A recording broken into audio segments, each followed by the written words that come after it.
Olá, seja muito bem-vindo ao podcast da TV Câmara de Santo André.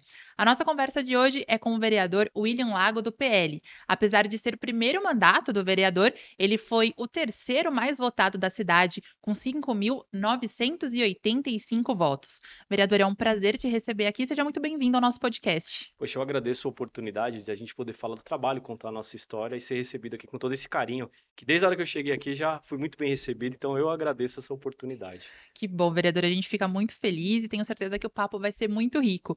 Para a gente começar, queria falar dessa responsabilidade, né? Igual eu falei aqui na abertura, é o seu primeiro mandato, mas você já foi acolhido aí por 5.985 andreenses. Como que está sendo essa experiência, né? Eu sei que já são poucos meses, mas como que tem sido esse início de mandato? Então, eu já tive uma experiência na minha carreira como advogado, né? Então, a gente já está acostumado com um pouco de pressão, já lidei com coisas bem complicadas, porque fui advogado de empresa multinacional. E num determinado momento da minha vida eu tive a oportunidade de ir para o Poder Executivo, que foi uma escolha de carreira. Então eu já trabalhei na Secretaria de Habitação e como diretor de Relações Institucionais fui presidente de uma estatal aqui do município. Então a visão do Poder Executivo eu já tinha essa experiência de como lidar com a questão das regras que são diferentes da área privada para a área pública. Agora, o Poder Legislativo, eu desde sempre gostei de frequentar a Câmara, já faz muitos anos. Quando trabalhava como advogado, muitas vezes eu ia ao fórum e fazia protocolos de petições, tinha audiência, e na sequência eu passava, porque na época a sessão da Câmara era à noite, então eu tinha a oportunidade de assistir várias sessões. Inclusive, vi vários vereadores hoje que fazem parte da Câmara e outros que não fazem mais, que ocuparam outros cargos públicos, sendo vereador, exercendo a vereança. E tinha uma impressão de como era, tinha alguma ideia de como era essa oportunidade, mas não imaginei que um dia estivesse nessa posição de vereador. Tinha vontade, mas não imaginei. Hoje, estando vivendo essa experiência na condição de vereador, eu percebo a responsabilidade, porque eu gosto de levar muito a sério o trabalho, tratar com muito carinho, muito cuidado e muita atenção para o povo de Santo André, que me deu a confiança de ser vereador. Então, eu acordo todo dia de manhã entendendo a responsabilidade, me preocupando em fazer muito bem feito tudo aquilo que eu tenho para fazer. E a experiência tem sido muito gratificante e, assim, é diferente ser vereador do que ver como é a função de vereador, mas eu tenho gostado muito dessa experiência e tenho me dedicado bastante para entregar um bom resultado para a cidade de Santo André. E quando que deu esse estalo, então, de falar: "Ah, acho que vale a pena"? Como que foi essa construção também, até para a escolha do partido, chegar no PL? Já assistia às sessões, já tinha essa visão de fora, mas quando deu esse estalo para finalmente chegar à vereança? Então, eu dividiria em algumas etapas. A primeira delas, quando na condição de advogado, eu senti um toque vocacional de buscar a carreira política. E essa decisão, às vezes ela pode parecer que é uma decisão simples, mas ela é uma decisão muito difícil. Porque eu já estava me consolidando como advogado, então eu já tinha bons clientes, já tinha trabalhado em bons escritórios, e a minha família me apoiava muito na carreira como advogado, e eu sempre senti muita felicidade, muito prazer em fazer isso.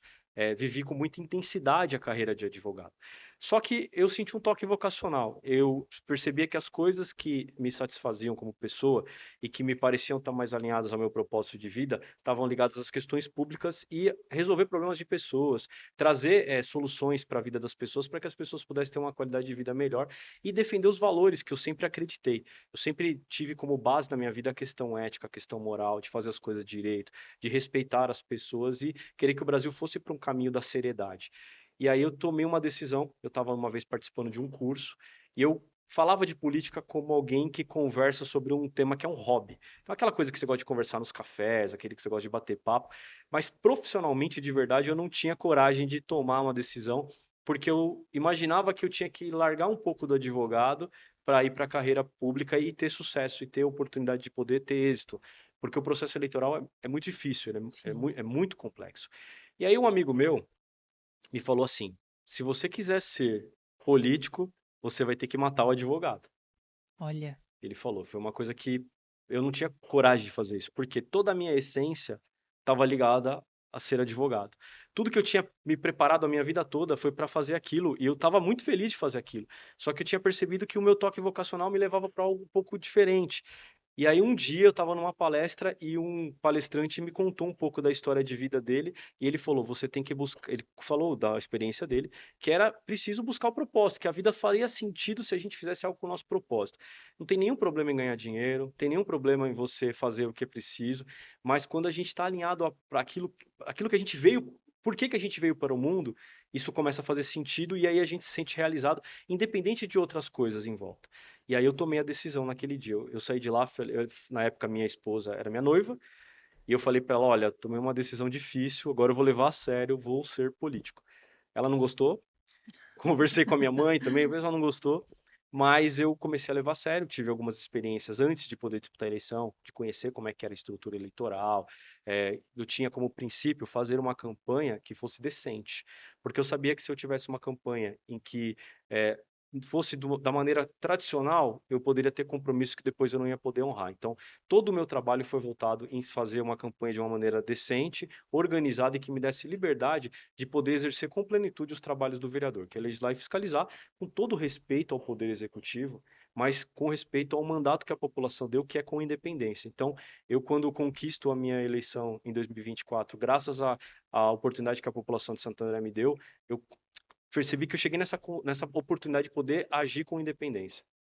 E além de toda essa experiência, né, vereador, você comentou com a gente que participou ali da Secretaria de Habitação também, e então a pauta de habitação ela também esteve presente mesmo antes de assumir esse cargo na Câmara Municipal. Então o senhor liderou o programa de regularização fundiária na Prefeitura de Santo André e também foi superintendente da empresa municipal de habitação popular aqui da cidade. Como foi essa experiência? Isso, de certa forma, além de tudo que você já nos contou aqui, também te ajudou a querer também chegar ali como vereador para tratar dessa pauta da habitação de alguma forma?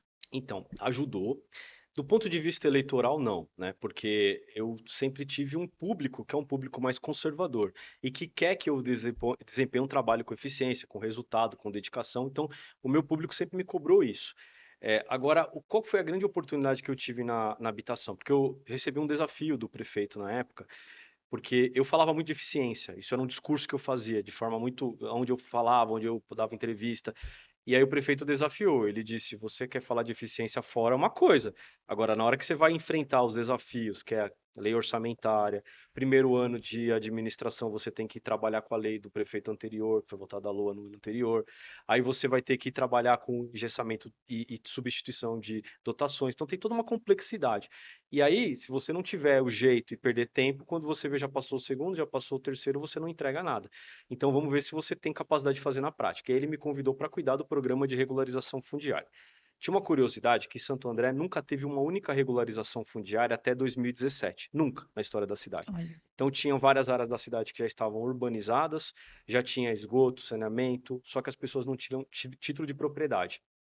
Isso causava uma insegurança nas pessoas, porque todo ano eleitoral elas tinham medo de poder serem tiradas daqueles locais.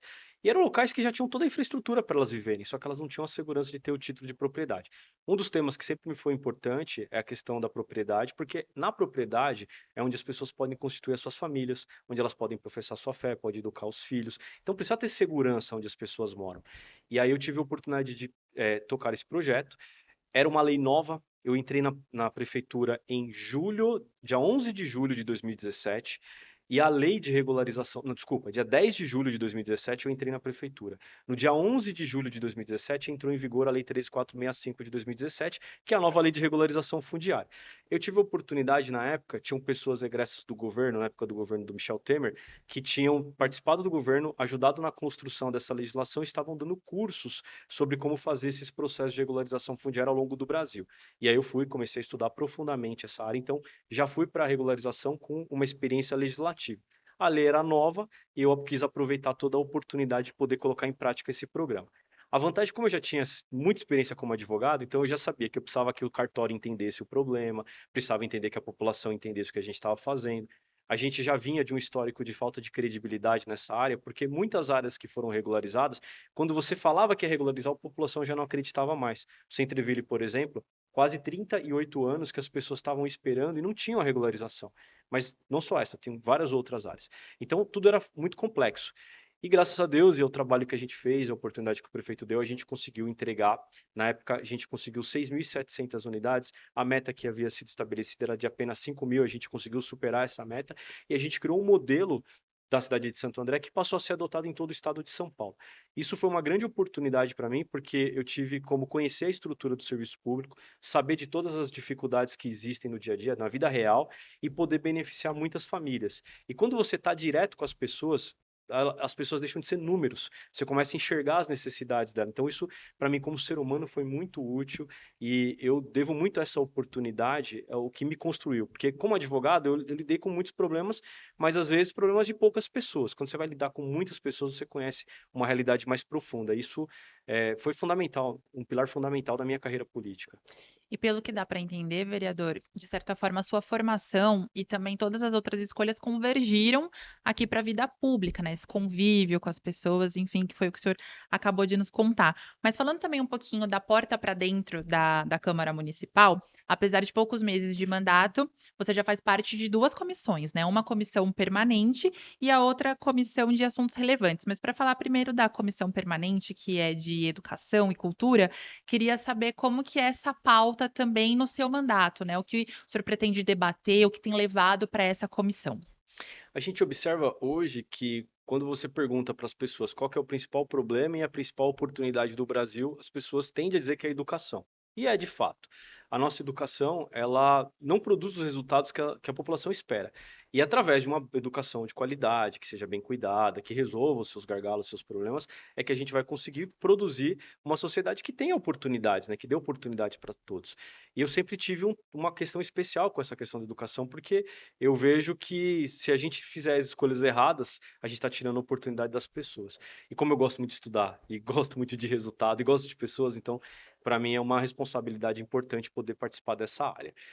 Eu acredito que eu tenho muito a acrescentar, eu já tenho estudado sobre educação há bastante tempo, já a gente está vendo hoje o Sistema Nacional de Educação sendo discutido no Congresso, algumas pessoas não estão entendendo qual que é o debate que está acontecendo no Brasil e o que isso afeta o nosso município de Santo André ou os demais municípios do Brasil. Então, eu gostaria de poder trazer essas oportunidades, essas experiências. Eu tenho muito bom relacionamento com pessoas que têm profundo conhecimento na área de educação, e isso agrega muito para que a gente possa saber o que a gente está fazendo, o que a gente está propondo. Quero muito servir e ajudar a prefeitura a discutir bons projetos e sempre trabalhar com muita responsabilidade, porque eu acredito que a nossa educação ela tem um caminho bom e ela pode avançar cada vez mais. E a gente precisa preservar a autonomia do município, porque a Lei de Diretrizes e Base da Educação, ela tem uma parte curricular que ela define que o município deve estabelecer de acordo com as necessidades locais. Por quê? Cada município tem a sua realidade. E essa parte é importante, porque as pessoas quando colocam os filhos na escola, se elas não estiverem satisfeitas, elas vão cobrar do prefeito, vão cobrar do vereador. Então, precisa que essa parte tenha influência em uma parte substancial da educação. E hoje, a gente vê o que está acontecendo em Brasília, é uma discussão que tenta tirar as competências do município e dar uma certa afunilada com relação aos recursos que vêm via do Fundeb. Então, eu acredito que essa oportunidade de estar na Comissão de Educação me ajuda a levar para os demais vereadores e também para as pessoas ligadas à área da educação a importância que tem a educação municipal, o compromisso com a cidade de Santo André, com as pessoas que moram aqui na nossa cidade e que a gente está preocupado sim em ter uma educação de qualidade que entregue resultado para as pessoas. De fato, quando você conversa com as pessoas, a preocupação maior está mais na esfera estadual, né? Pouco se fala dessa esfera municipal da educação. Mas, guardadas as proporções digamos, limitações, quais seriam as suas bandeiras na educação? Tá, eu acredito que nós tivemos um modelo que dava muito certo, que é o modelo clássico, e hoje a gente vê o PISA e o modelo educacional ele tem tido problemas. O Brasil está perdendo espaço, nossos alunos têm muita dificuldade com relação à questão do aprendizado.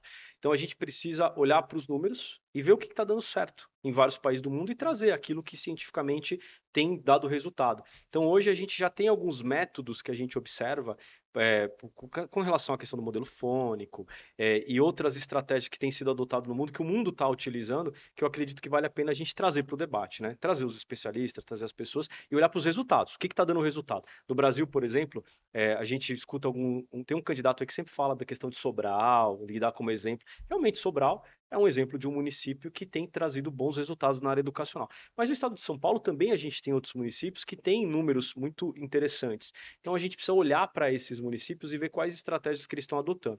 E basicamente eles estão vendo aquilo que o mundo tem feito, tem dado certo e tem adotado. E a gente tem que aproveitar essas experiências aqui para a cidade. Boa, vereador. E agora para a gente partir para outra comissão, dessa vez uma comissão de assuntos relevantes, que foi ali formada para investigar e acompanhar pontos de concentração de dependentes químicos e que você preside. Como que está o trabalho nessa comissão? Como foi a investigação até que se fosse pensado, né, criar esse grupo de comissão? Quando eu comecei a trabalhar pela cidade, a nossa equipe ela tem ido muito para a rua. E o que que acontece? A gente tem um trabalho de gestão com métodos que buscam sempre a eficiência. Então, quando alguém fala para mim, olha, ou me fala, tem um buraco, né, em determinada região, o que que eu vou fazer? Eu vou buscar a nossa equipe, a gente vai e olha toda a qualidade do asfalto, a gente olha a qualidade das praças, a gente vê tudo no contexto daquele bairro e já fazemos as indicações para o prefeito para poder apontar aqueles problemas que foram encontrados no bairro. Então, a gente não vai para um ponto específico, a gente olha a questão geral, que eu acho que a questão da zeladoria é um dos trabalhos do vereador e a gente quer fazer da maneira mais eficiente possível. A gente implementou um sistema no nosso gabinete que nos ajuda a fazer o acompanhamento. Então, quando está demorando para responder, ou quando está demorando para resolver, o nosso sistema nos ajuda porque são muitas demandas e aí eu consigo olhar os dados e os números para ver o que está trazendo o resultado e aí eu consigo fazer a cobrança, né, que é o papel de fiscalização do vereador, de maneira eficiente. E dentro desse trabalho, o que que eu percebi? E a nossa equipe junto com a reclamação que a população apresentou para nós, que estavam tendo vários pontos com dependentes químicos nas cidades. E a gente viu o que aconteceu em outras cidades do estado, como na própria capital, que quando você começa a negligenciar em dar encaminhamento, dar atenção para as pessoas, isso tende a aumentar, né? Então, a gente viu o que aconteceu em Balneário Camboriú, que foi feita uma ação importante que trouxe bons resultados, e a gente percebeu que essa questão estava acontecendo muito na cidade. Então, eu procurei o líder de governo, conversei com alguns atores e vereadores da cidade e fui tentando entender que é um problema muito complexo. Se a gente achar que é só um problema habitacional, só um problema de saúde, só problema simples, tem uma complexidade muito grande, é muito difícil de lidar com essa questão. Então, eu fui conversar com o pessoal da assistência social, alguns amigos, e fui entendendo que existem alguns gargalos e às vezes tem pontas que não se comunicam. Vou te dar um exemplo. Pode haver, não é certeza que seja isso, mas há uma possibilidade de que existem algumas pessoas que são foragidos da justiça e estão nas ruas.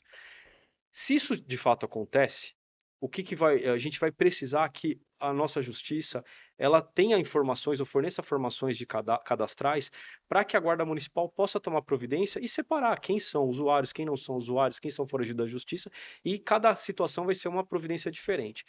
Se a gente não conseguir conectar o cadastro da justiça com a prefeitura, esse trabalho não vai acontecer. Então, com essa comissão de assuntos relevantes, a gente vai conseguir fazer esse trabalho, ajudar a trazer todos os atores envolvidos, a trazer a justiça, a trazer o Ministério Público, trazer a Secretaria de Assistência Social, trazer a Secretaria de Segurança, e até as associações que ajudam os moradores em situação de rua, para poder conversar e a gente juntos vai conseguir criar um cronograma de soluções. Tenho certeza absoluta que a prefeitura também está sensível a essa questão, como toda a cidade. E a gente juntos a gente vai conseguir trazer uma solução efetiva, oferecer tratamento para quem precisa, quem não precisar de tratamento pode ter a situação do abrigo, e também que a gente consiga separar a questão daqueles que são foragidos da justiça. E acredito que quando a gente centraliza as informações e a Câmara tem esse papel, as coisas ficam mais fáceis de resolver. E, vereador, para além dessa questão da comissão, fiquei curiosa para saber desse sistema. Ele foi pensado para ser implantado assim que o senhor começou o seu mandato, já conhecia? Ele faz um mapeamento assim dos problemas, digamos, do que acontece na cidade? Como que funciona isso? Então, esse sistema ele nos ajuda a fazer o gerenciamento dos problemas que a gente detecta. A gente detecta o problema através da experiência na rua mesmo. Então, a nossa equipe ela circula. E aí, porque assim, eu divido minha agenda mais ou menos da seguinte forma. Segunda-feira é um dia que eu tiro para estudar os projetos. Então, tudo aquilo que vai ser votado, me dedico, estudo, me aprofundo sobre os projetos e a gente faz um debate com a bancada para a gente entender como é que vai ser o nosso posicionamento. Terça-feira é dia de sessão. Então, praticamente o dia todo dedicado a gente fazer os trabalhos da votação dos projetos, as falas na tribuna e também os resultados do trabalho de fiscalização, porque a gente faz as indicações e os requerimentos também na sessão plenária. E a gente tem 2 sessões, então praticamente o dia todo está tomado com relação a isso. E uma coisa que talvez as pessoas não sabem é que quando termina o dia você está esgotado, você não consegue. Eu chego em Imagino. casa, a gente quase que capota já, porque é uma tensão muito É grande denso, né? e precisa de uma atenção muito grande, porque quando a gente leva as coisas a sério, a gente tem que estar atento a tudo que está acontecendo. E as coisas são muito rápidas lá, então precisa ter uma atenção e gasta uma energia muito grande para fazer as coisas funcionarem. Quarta-feira eu uso para atender os munícipes, né? Porque tem bastante pessoas que pedem reunião, então eu costumo fazer isso na quarta. E aí, quinta e sexta-feira é dia que eu vou para agenda externa. Então, a gente está visitando os bairros, conversando com as pessoas na rua, a gente faz visitas organizadas e a gente tem feito também as blitz da zeladoria, que são blitz específicas em bairros específicos, que a gente vai fazer praticamente em todos os bairros da cidade ao longo do mandato, para acompanhar toda essa complexidade de problemas. E aí, quando a gente faz a indicação e a gente detecta esses problemas, a gente insere isso num sistema que nos ajuda a entender por bairro e por problemas. Então, ele nos ajuda a fazer a gestão e a gente consegue programar ações futuras. Então, por exemplo, quando eu faço uma indicação de um problema de um bairro, eu vou colocar no sistema um prazo de 10 dias para depois eu verificar qual foi a resposta que a prefeitura deu com relação àquilo, para que a nossa equipe possa, numa nova agenda, voltar no local e ver se foi resolvido ou não aquele problema. Porque assim, a quantidade é tão grande que se você não tiver um sistema de gestão, não tiver procedimento, você acaba não dando conta e acaba não dando resultado para as enormes questões que são trazidas para nós.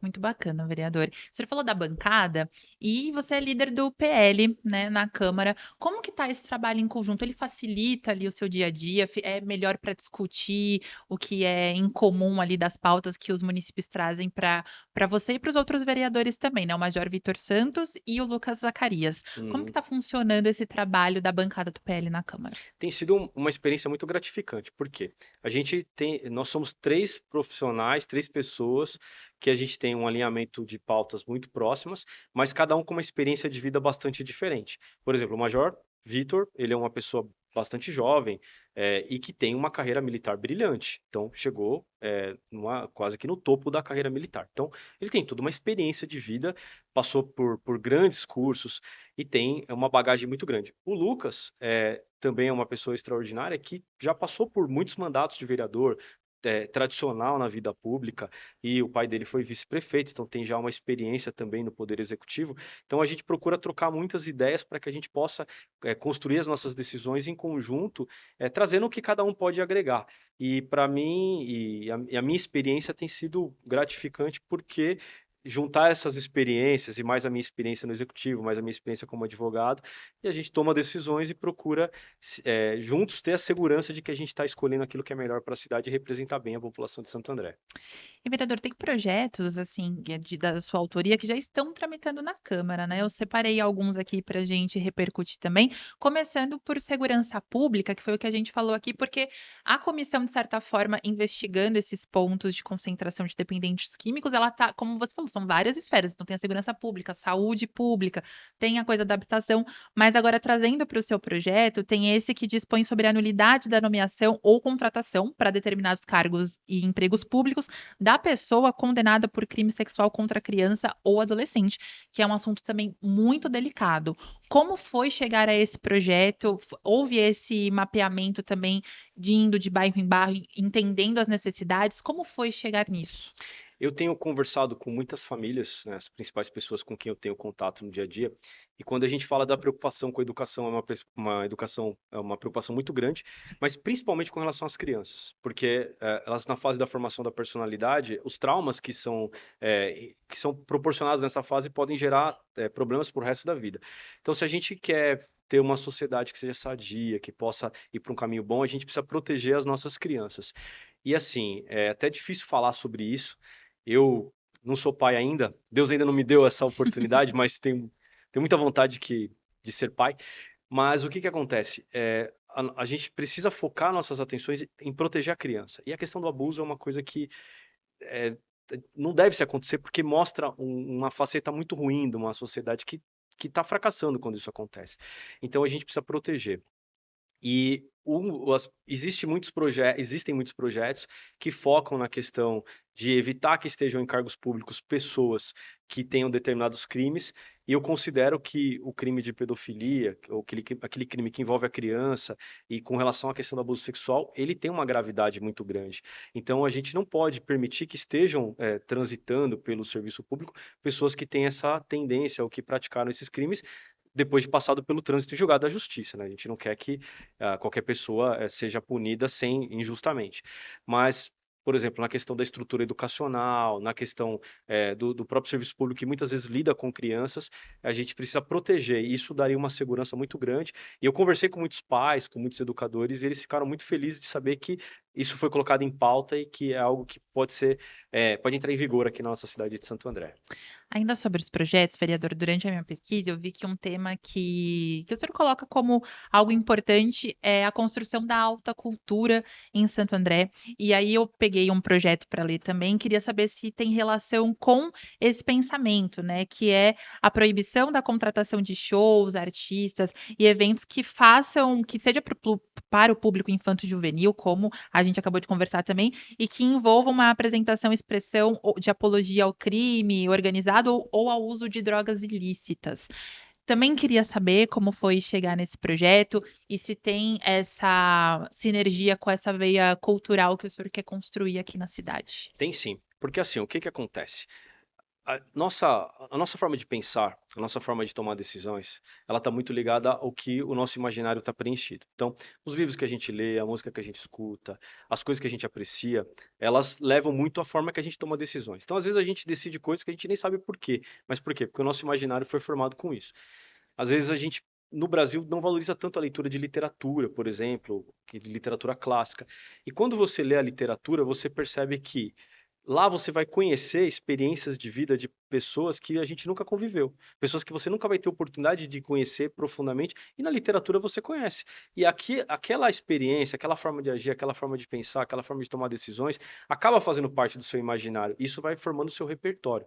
Quando a gente permite que as crianças possam ter um bom repertório, elas vão ter oportunidade de ser adultos mais saudáveis. O que que a gente tem visto hoje no Brasil, e eu tenho certeza que é proposital, tenta se levar a questão da criminalização e da sexualização precoce para as crianças. Eu acho que é o seguinte, eu não quero que qualquer pessoa tenha a obrigação de gostar do mesmo estilo de música que eu gosto. Não se trata disso. Isso não seria democrático se eu tentasse algo desse tipo. Mas eu acredito que a gente tem que trabalhar, principalmente na primeira infância, dando oportunidade para que as crianças tenham acesso daquilo que é de melhor, daquilo que foi produzido de melhor na história da humanidade, que é o chamado arte clássica. Com isso, a gente vai dar oportunidade que elas formem imaginário. E se os pais entenderem a importância disso, eu conseguir convencer que isso vai fazer a diferença na vida delas, e que, por exemplo, você pega uma criança que aprende a tocar instrumentos de música clássica na primeira infância, existem estatísticas que mostram que elas acabam tendo uma vida com muito menos acesso a questões de drogas e outras coisas. Então muda a vida da pessoa, muda as oportunidades. E uma coisa que a gente não pode aceitar é que dinheiro público seja utilizado para financiar a apologia ao crime, porque a gente estaria expondo com o nosso dinheiro do imposto a crianças e adolescentes a algo que vai corromper o imaginário delas. Então, para proteger essas crianças, eu acredito que seria de bom tom que o município não financiasse esse tipo de show. Agora, para adultos, para pessoas que já estão na idade da razão, aí já é outra questão, cada um sabe o que faz, sabe onde o calo aperta, né? Vereadora, a gente está se encaminhando aqui para o final da nossa conversa. Eu sempre digo que papo, quando é bom, passa muito rápido, né? E essa conversa passou bem rápido, mas eu quero saber quais são os próximos passos que o senhor está pensando para os próximos meses, mas estendo também para todo o mandato, né? Ele é marcado por essas pautas que o senhor disse, tem muitos projetos voltados para a segurança pública, para essa construção cultural, e o que o senhor está pensando ainda para os próximos passos? Tá. O pessoal pergunta, o que que eu penso como carreira política? Se eu quero ser candidato a alguma outra coisa? Eu quero ser candidato a ser um excelente vereador. Essa, essa é o meu maior desejo. Então eu quero que ao final dos 4 anos a população olhe para o trabalho que eu fiz e reconheça que valeu a pena apostar e votar em mim. Então eu tenho me dedicado todos os dias por isso. Eu tenho algumas linhas que são as linhas que me atingem mais e que atingem o público que eu represento. Por exemplo, essas questões culturais, a questão da segurança pública. Eu quero ajudar muito quando a gente for discutir o Plano Municipal de Educação e trazer toda a minha experiência de vida para poder trazer um debate de altíssimo nível para a cidade de Santo André. Eu quero também ajudar a discussão do Plano Diretor, que é uma lei complexa que vai definir os rumos que a gente está seguindo na cidade de Santo André. Eu quero ajudar também a trazer um debate de altíssimo nível na Câmara de Santo André. E todas essas leis que são complexas, que como eu já passei pela advocacia e pelo Poder Executivo, eu tenho uma facilidade de lidar, e eu quero muito trazer essa discussão de alto nível para ajudar a cidade de Santo André a prosperar. Eu acredito muito que Santo André é uma cidade que tem todas as oportunidades de ser uma grande cidade, de ir para um caminho muito positivo, e a gente precisa cada um enxergar que é necessário contribuir para a cidade de Santo André. Então, eu estou me dedicando intensamente ao meu mandato e honrando o que a população me ofereceu como oportunidade, porque eu quero realmente finalizar os 4 anos tendo a certeza de que a cada dia eu fui o melhor vereador possível. Vereador, muitíssimo obrigada por essa conversa, agradeço o seu tempo, por ter aceitado também o nosso convite, e as portas da TV Câmara estão sempre abertas. Muito obrigado, eu agradeço mais uma vez a oportunidade. E a gente agradece a você também que nos acompanhou aqui até o final dessa conversa com o vereador William Lago do PL. A gente falou sobre esse início de mandato, que é o seu primeiro, e também sobre os planos para o futuro, as pautas que já estão tramitando na Câmara. Te agradeço mais uma vez pela companhia e até o próximo episódio.